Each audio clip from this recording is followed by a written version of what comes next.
Hi viewers, welcome back to my kitchen. Today I'm going to share an Indian street food which is healthy and tasty to eat. White channa salad. Let's get into the preparation. In a bowl, add handful of cooked white channa. On top of it, add sliced onions and sliced tomatoes.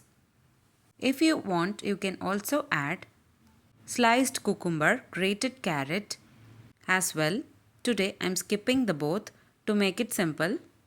Now add required salt, chaat masala powder and pepper powder.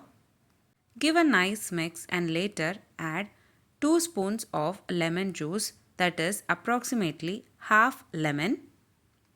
Give a nice mix and later transfer it into serving bowl. That's it. Very simple and easy and healthy.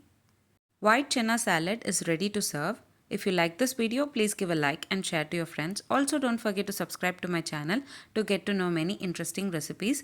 I have shared many interesting recipes in this channel. I will provide all the recipe links series wise in the description box below. Please do check on the same. Let me meet you again in my upcoming interesting recipe. Thanks for watching.